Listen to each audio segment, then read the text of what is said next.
And we're going to start by launching, we're going to go ahead and launch web, what do we call it? We're going to launch yawcam. Now that's something you might want to have ready ahead of time. It depends on what you're doing. In this case, I don't think I have it on the desktop, so do a search. It's the first one there. Remember with these cameras, they have to be used exclusively. So in this case, I now have yawcam going pretty much like that. And I could even go so far as to only capture the portion I want, like so. I'm not sure how much we want to do of that. I don't know how much of me you can take, right?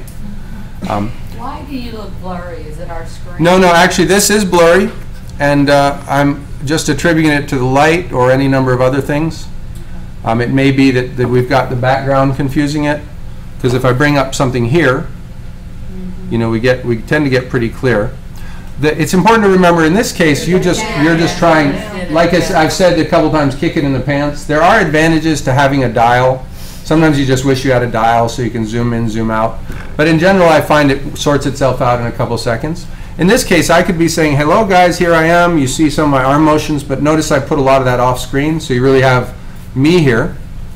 So then I'll jump back and similar to what we did before, let's say we want to actually do an illustration. We'll do just Control N brings us a new window, or maybe it doesn't. Do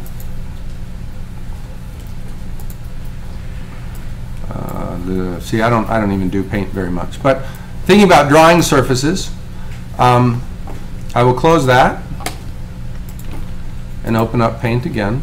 Does anyone here know, by the way, about what's it called? Snipping tool? Do you all use that? Snipping tool was a great jump. You used to have to do print screen, and now you just go to snipping tool, and it allows you to capture any part of the screen you want. So we could do a freeform snip. Say I want, you know, this part of my screen, and you end up with this graphic file, which you can then annotate, you know, in lots of different ways. And that comes in handy if you found, someone give me an image that you would find on the web that's a little bit tricky to deal with, understanding. What? Potato. Don't make me bring up the rectum that somebody was drawing earlier.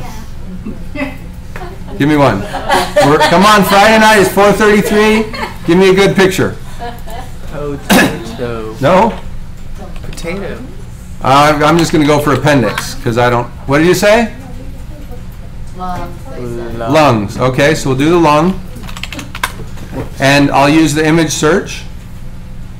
So I've got all these different illustrations, right? I assume that these are fairly correct. Say you just want to talk about them at that level.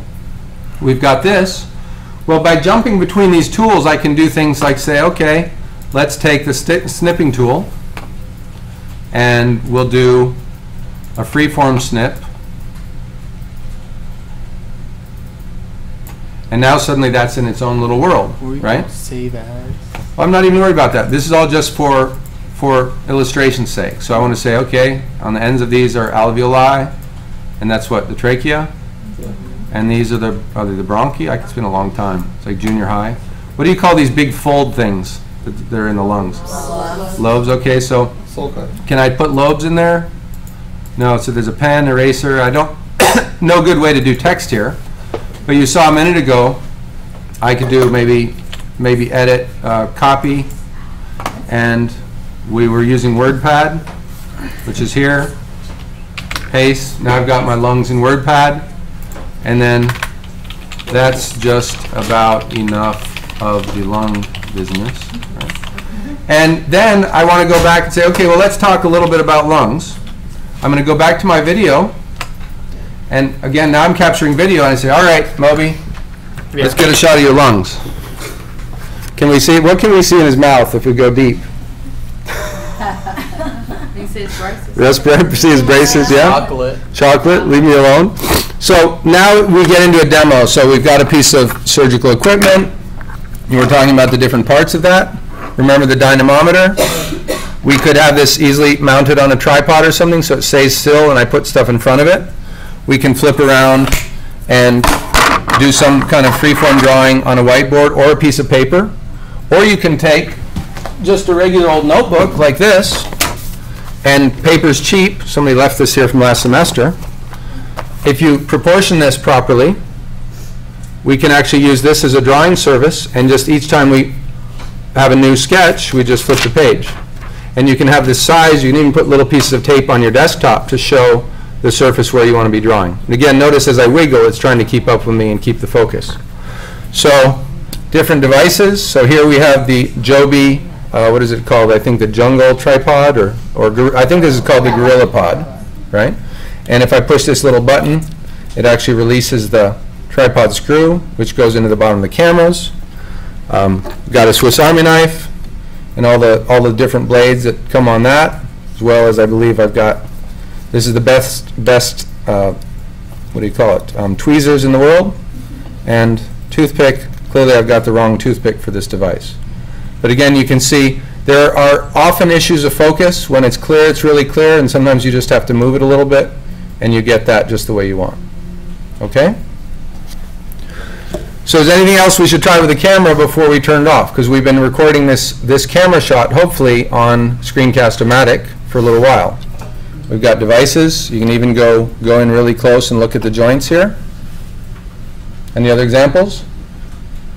So we'll conclude that recording portion with getting a shot of the class, like, oh, now we're really blurry. See, this reflects the feeling in the room. Very bright, right? So can you guys kill one of those light switches in the back? Just one of them. Okay, yeah. Doesn't make too much of a difference. Still pretty bright. And it would be nice someday if someone comes out with a web camera that actually has a zoom. So one option would be to buy a little camcorder. And I believe the flip cam, some of you may use those, has a zoom, but I don't believe the flip cam does a direct feed. You did see, however, how our cameras will go into that TV over there and do a direct feed that way, right?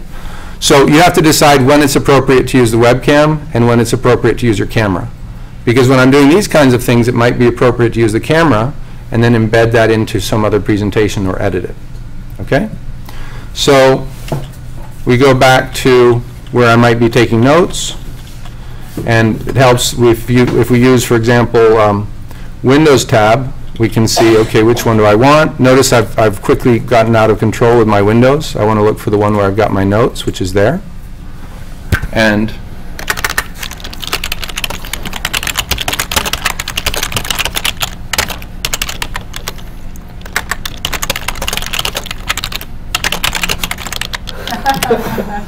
so now I can go back and I can